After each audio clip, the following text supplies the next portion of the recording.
Hello and welcome to my channel. I am Stephanie. This is the week 47. Oh my gosh, year almost over. November the 20th through November 26th weekly wrap up.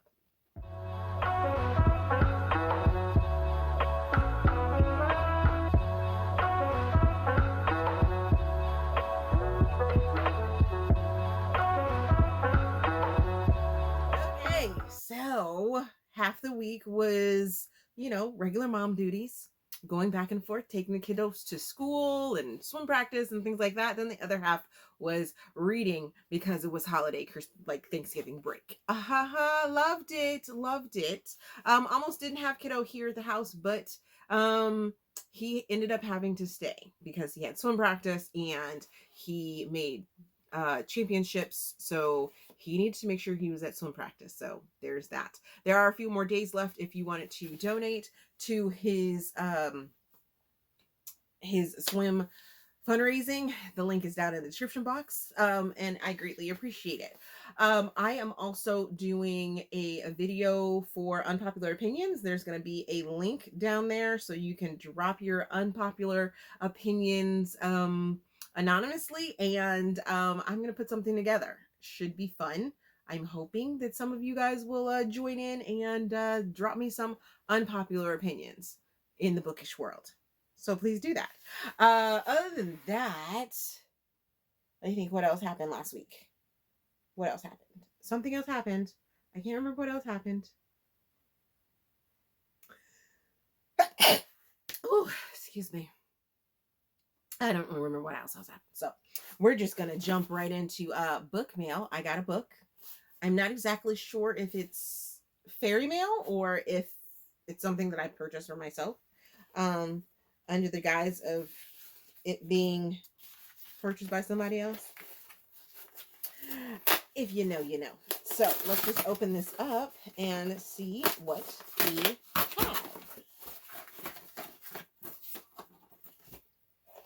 My purchase to myself. So, of course, I had to buy a copy of Ruthless Reign by Alethea Romig. If you guys don't remember, this is a royalty romance where things are not always as they seem.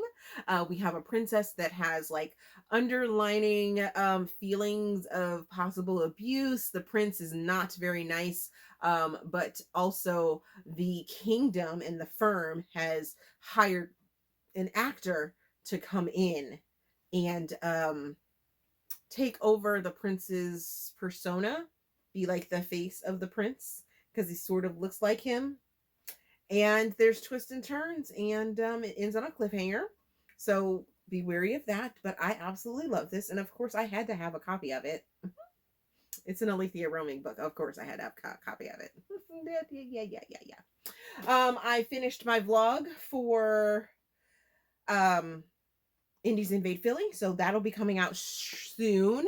I have also uploaded all of the Let Me Introduce You series authors for the month of December. So you guys will get 3 of them in December. And I hope to have more interviews for the new year for you guys.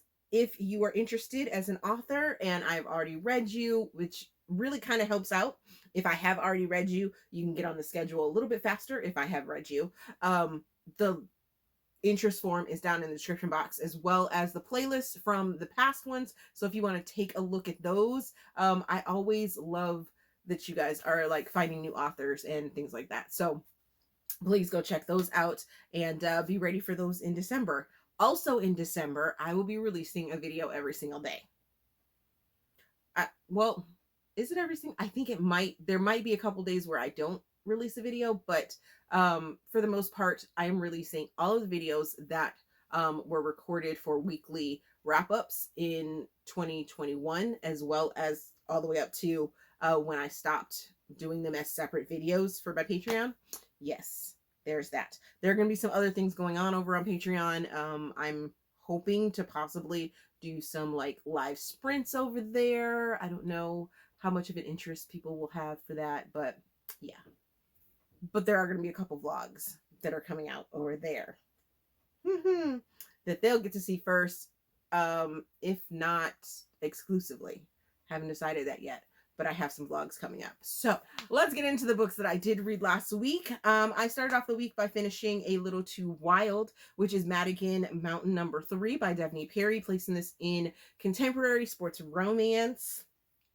Giving it 4.5 stars, giving it 3 Steam fans. Had this as an audiobook, and there are content warnings for sports injuries. They're going back and talking about the family drama that they've had in their families, some alcoholism, drug addiction or drug use is heavily talked about within this story, and within sort of some family dynamics. So we have Crew, who is the youngest, Madigan, and he is the X Games like god of the family. When once he was of age, he left the house because their family was still dealing in the grief of the loss of their mother, and he went ahead and went off and did the world thing, and he finally decided to come back after his brothers convinced him to come back. And he notices Raven. Raven is his best friend's sister, and they start off by having a one-night stand, but that one night ended up being way more than one night, and feelings got involved, and some secret relationship things were happening. And I was here for this story. I enjoyed the ride. I really, really enjoyed the epilogue that we received about sort of the entire family, just kind of wrapping everything up. And I was like, yes, I really enjoyed that. The next book that was on my list, or is on my list in my journal, is Heartbeat by Terreece M. Clarke. It's placed in romantic suspense. However, I DNF this book at 41%. I'm giving it 2 stars, giving it 2.5 Steam fans. And I had it as an ebook through KU. Now, this is a Black author, and I feel really, really, really bad about this review. But at the same time, it needed more. It needed more editing. It needed more concentration on the characters that you were supposed to care about, because there are so many voices and so many characters, so many things going on with it. The reason I picked it up and was really, really interested in the story is because I thought I was getting a Why Choose from a Black author, and come to find out it's actually more about found family. So we have Maya, who is on the run. Come to find out, she's also pregnant. She's having all these like issues and things like that. She's on the run from a powerful, abusive relationship. And it was a lot. It was a lot. Then we have Mike, who is the law enforcement officer in the small town where Maya ends up. And he is trying to dig his way out from his own family scandal, from his white supremacist family and their beliefs, even though he's not that way. So we have that storyline going on. Then we have all of the other couples and families and men and the small town, just all of that. And this book tops out at like 500 and something pages, and I'm just like, Stephanie shall not read any further. I tried. I was gonna stop at like 20%, but then I was like, let me go ahead and push on. Maybe something, starts to go in a more coherent fashion. However, it didn't. It was all out just madness. It needed something to be like, tamed out. You needed to concentrate on one couple and one couple only, and what they were going through, not adding in all of these other people and other relationships that like sort of supposedly is going on. It was too much. It was too much. It felt very over the top and needed editing in some ways. Although I have seen other reviews for it, and they talk about how messy it is, but at the same time that in the end it leaves you wanting more, and that's not what I go into romances for. When I like, no, it wasn't for me. It wasn't for me. So there is that. The next book that I finished last week was Enzo DeLuca, which is Savage Bloodline collection number 17. So this is the final book. We're finally getting Enzo's story by M. Renee Allen. Mafia Interracial Romance is the category I'm putting it in. I'm giving it 4.5 stars, giving it the Reese fans had this as an ebook through KU because M.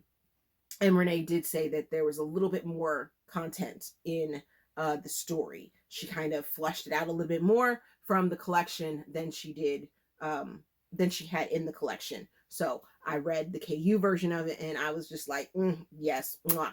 Cherry on top, chef's kiss. Enzo was absolutely amazing. We got all the things that we wanted to know about the, who was the traitor and why they were a traitor, and I was here for it. Eve is the love interest in this story, and she was the last person to see Don Irmo alive, and he gave her a message. Well, Enzo wants that message, and he does some things that were not very nice to get her to talk, but the two of them built their relationship on their just sort of the vibe.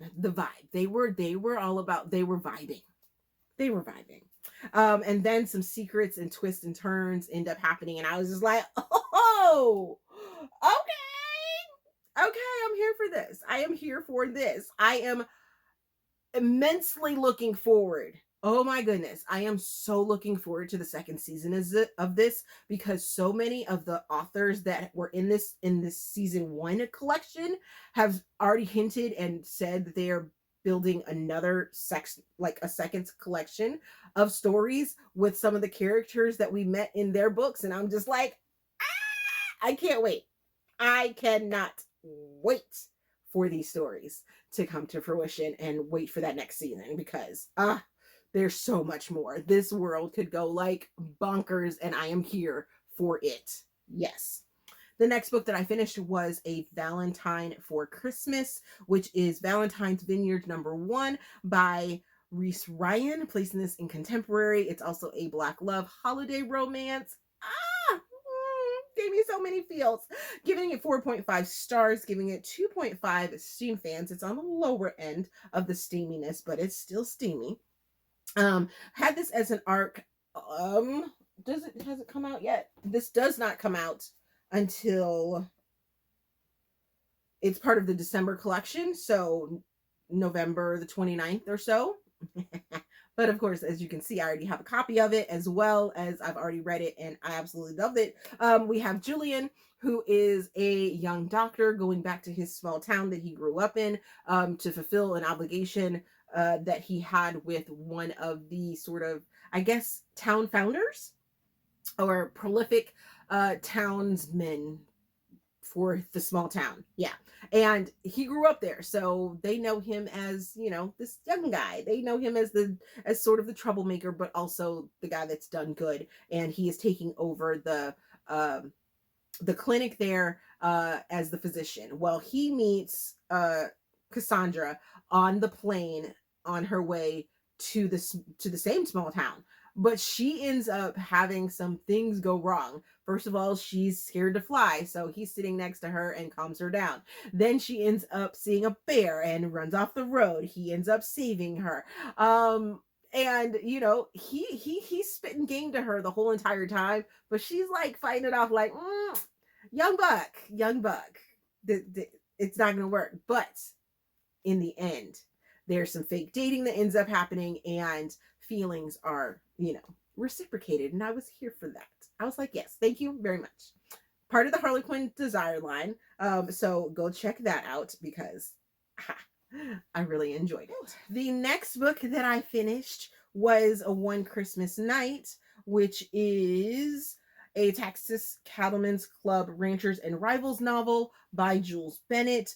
Placing this one in contemporary holiday romance as well. As you can see, we got some holiday themes going on there, right? Giving it 4.25 stars, giving it 2.5 Steam fans had this as an arc, and this one releases in December as well.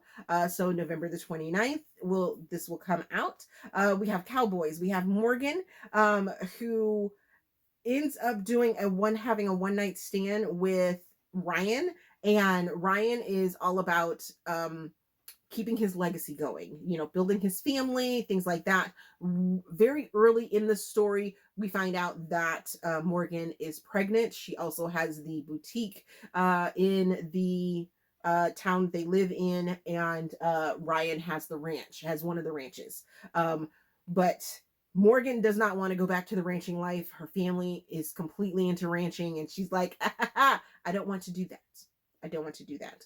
But come to find out, she ends up doing sort of a forced proximity. She ends up moving in with Ryan. He's like, give me 30 days and, we'll go from there. I want to marry you. I want to build this family with you. I want you to keep the baby. I want you to do what you want to do.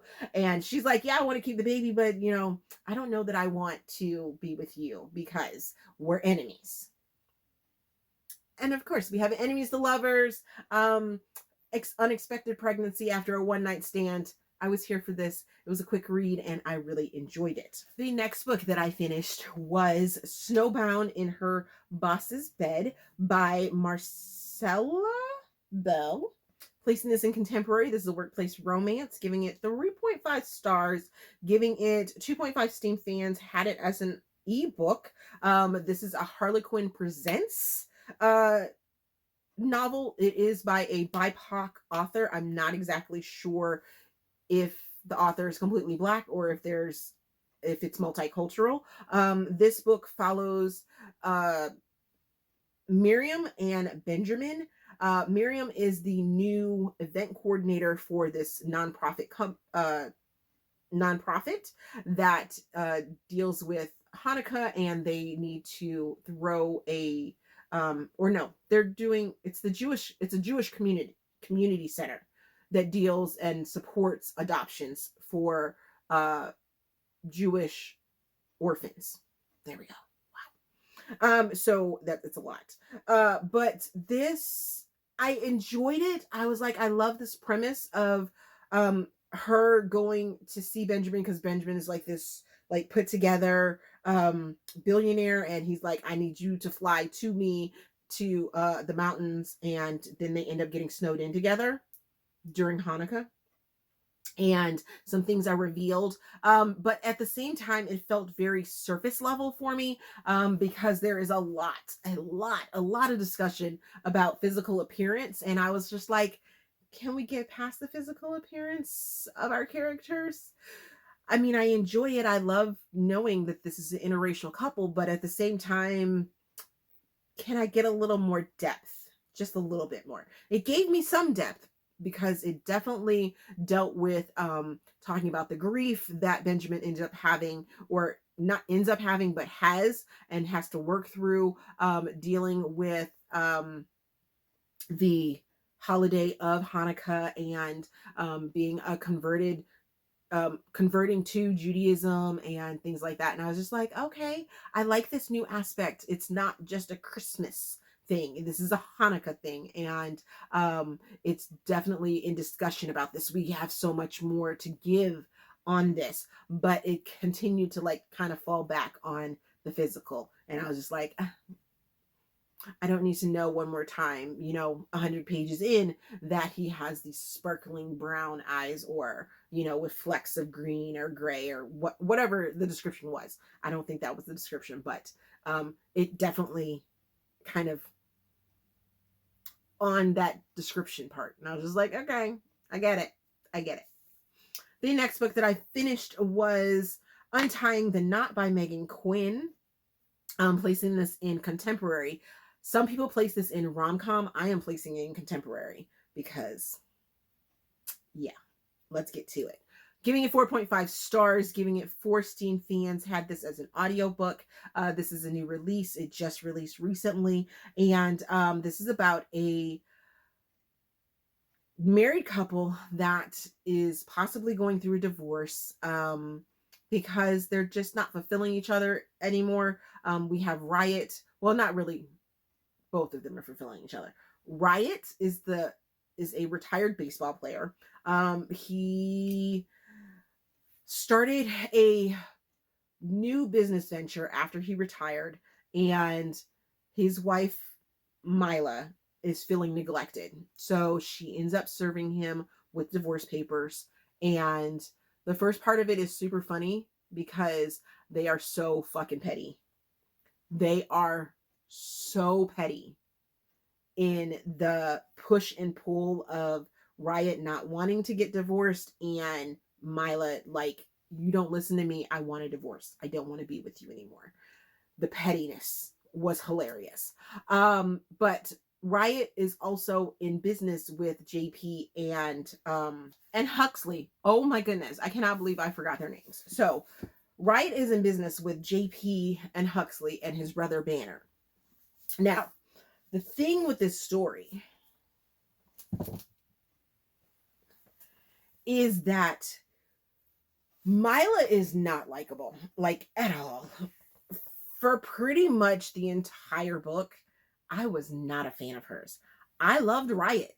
I thoroughly enjoyed Riot. I was riding for Riot. I was like, yes, Riot is my man. The hoops that he would jump through for Mila, I was like, okay, giving me swoon worthy. And really loving his wife. Mila, on the other hand, seemed very, very just like, ooh, why do you think the world needs to revolve around you? Because it doesn't. In the end, I started to like her. I don't fully like her. But in the end, I came around to see her point, because Mila has some things from her past that she has to, like, deal with and come to grips with and things like that. Now, on the other hand, Mila has this friend named Nicole.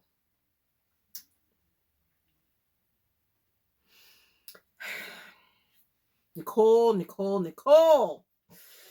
Whew, I liked Nicole. Liked Nicole in the beginning. She was the fun, flamboyant, crazy, out of pocket, best friend. But then she does something that I was just like, and then Meghan ends up making me cry over Nicole, and I was just like, Meghan.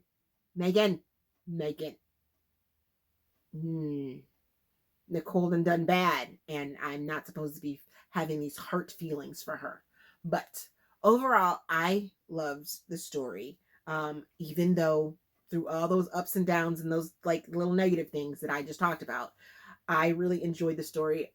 It does go back and forth, so if you're not a person that likes flashbacks, then you may not enjoy this, because there are a lot of, this is what we were when we were younger, and then this is where we are now. Lots of that back and forth. And there is a lot of foreplay. Sexy foreplay. But foreplay in this book. Not a lot of V to the P or P to the V. But lots of other things. Explicit other things. Whew. Yeah. So there's that. The next book that I finished was Fake Holidate by Amie Knight. This is a contemporary holiday romance novella. Y'all know it's a romance. It's a novella. I had this as an ARC, giving it 4.5 stars, giving it 2.5 Steam fans. This is a fake dating coworker secretly crushing on another coworker. Small town, fun family coming back together. So we have Clover, who talks loud in her cubicle and has to go back home for her sister's wedding. A wedding to a guy that Clover used to date. So Clover doesn't want to seem like she is down bad. And she voices this to her very, very sweet and amazing aunt. But when she's voicing this, she's in her workplace, and she does it loudly. So her cube mate, not really cube mate, but cube like adjacent, Nick, offers to, go with her to her home and be her fake boyfriend. Well, there's an adorable pig, and there are some confessions of secret attraction. And it was just this sweet, fun, like edgy, sexy, little sexy times novella, and I was here for it. I loved it. I thought it was funny and fun, and yeah, gobbled it right up. I could use more of Clover and Nick and the pig and the goat and all the other animals on the mountain. The next book and final book that I finished last week was Chocolate Baklava, which is Lunchtime Chronicles number 50 by Amaya Black. This is an interracial romance, workplace romance. Giving it 3.5 stars, giving it 2.5 Steam fans, had it as an ebook through KU. And this is a Black author. So the thing with this one, right, is the premise of it starts off like really good, but then there's a whole bunch of like extra stuff that I was just like, why are we talking about this, and why is this character being mentioned? So we have Andrew, we have Sin and Andrew had a one night stand sort of, because Andrew ends up marrying into royalty, and takes Sin's virginity like the week before he ends up getting married.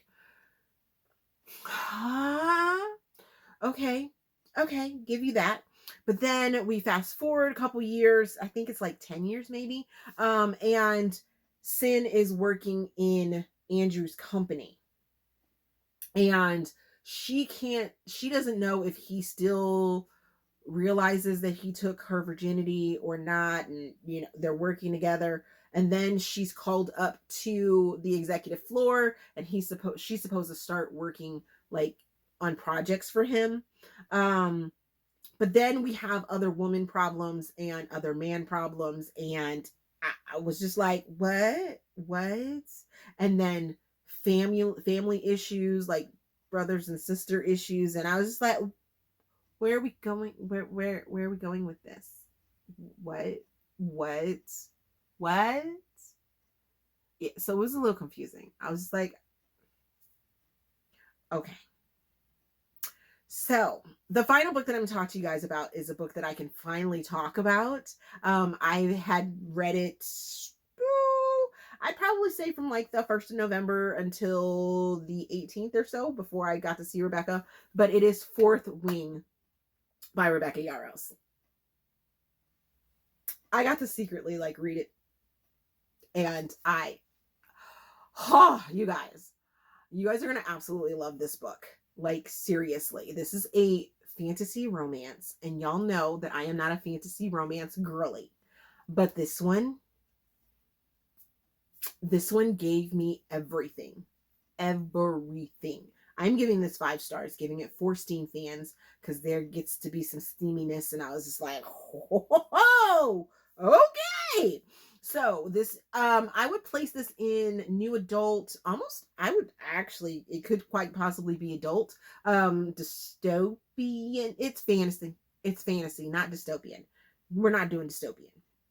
It's a fantasy romance, y'all. So if you like, giving you guys sort of some real world already out there sort of things, if you like How to Train Your Dragon, any type of sort of academy sort of situation, where you have to be split up into different groups and work as a team or anything like that, then you're gonna enjoy this book. Like, that action is here. So we have Violet, who is the youngest family member of this elite dragon riding family. She has a general for a mom, a badass sister who rides dragons in war, and she lost a brother who was a badass in their world as well. I think he also rode dragons. I think they were all dragon riders, but her father was a scribe, so a storyteller, right?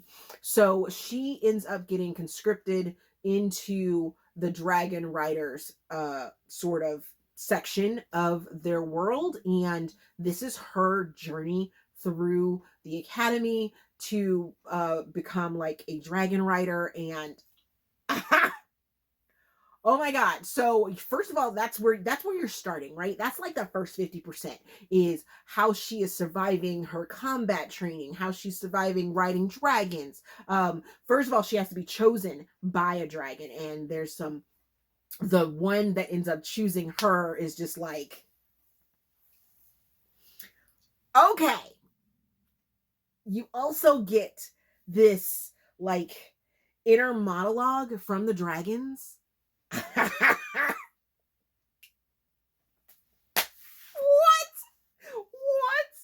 There's a group of dragon riders that have to pay penance to what is known as like the rebellion. I mean, Hunger Games, How to Train Your Dragon, so much is going on. I was on the edge of my seat for this entire book. And then when you throw in the spicy slow burn in between our freaking male character who is Xaden, and he is a 3rd year dragon rider. He is a group leader, or not a group leader. He's a section leader, because then Violet's best friend is a 2nd year, and he is a group leader or something like that. They're all in the same chain of command. The treachery that ends up happening. There's magic. The magic is off the chains. It's just like, and then the twists and the turns and the conspiracies and the things that you kind of have to think outside the box for was absolutely amazing. And then, like I was getting to, the 50% mark, when we finally get that slow burn that has been burning, the sexual tension finally explodes. Oh, does it explode? Buddy. I cannot wait to reread the final copy of this, because the advanced copy that I got to read was absolutely fucking phenomenal. And before anyone like flips out or anything like that, I want you guys to know that the diversity within the story is absolutely amazing. There is no manic pixie dream girl. There is no, falling on the sword for our female character. There is no, woe is me. Just all the things that you see in the book world that people criticize those other sort of fantasy romance stories about, you're not going to find it in this one. Not at all. Not at all. Rebecca did her homework on making this cast diverse and engaging and people you want to root for. Here's my fan cast, or just some of the people that I sort of fan casted in this, based off of like who I was picturing in my mind as I was reading this story. These characters, these real life celebrities, could actually play these characters, and I was just like, yes, please. Like, if this was to be made into a movie, I would love to see these Hollywood celebrities in these characters, because they could just embody the attitudes and all the being. Oh, okay. Woo. So this is when Fourth Wing comes out. You guys need to make sure you go and check it out. And if you're a reviewer, try and get on the team because y'all are gonna love this. You're gonna love this book. Like I said, I've already reserved my 2 copies of the hardback that's gonna have like the sprayed edges, and I can't say enough goodness about this book. Like, and it's not just because it's Rebecca Yarros that wrote it. It's not. It's not. She put her foot into it. She put her foot into it. Like, yes. Whew. Okay. Enough gushing about that now. Let's get into the books that I am going to be reading for next week. And that is Black Velvet by Reana. I'm sorry. Why do I always say Renee? I don't know. Reana Malori. And then I'm going to be doing a vlog of watching or reading books that have now been made into Netflix shows. So the first one is Purple Hearts by Tess Wakefield. I've actually already watched the movie, but I want to read the book to sort of compare and everything like that. Then we have Tiny Pretty Things by Sona Charaipotra and Dhonielle Clayton. I already watched the show, but I want to read the book. And then I have not watched The School of Good and Evil by Soman Chainani, but because I want to read the book first and then watch the show. And then I want to read from scratch a memoir of love, Sicily, and finding home by Tabidi Locke.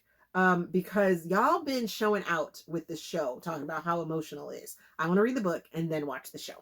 So there is that. Oh my goodness. This is a super long video this week. I am sorry. Hopefully the editing process doesn't like cut anything out and you get like all of the things. Other than that, I'm just going to do, you guys know, check the description box. It has all the stuff in there. And if you liked it, give it a thumbs up. Subscribe to the channel. Also, there's a feedback form down there. And I said I was going to do that. But thank you guys for watching, and I will see you in another video.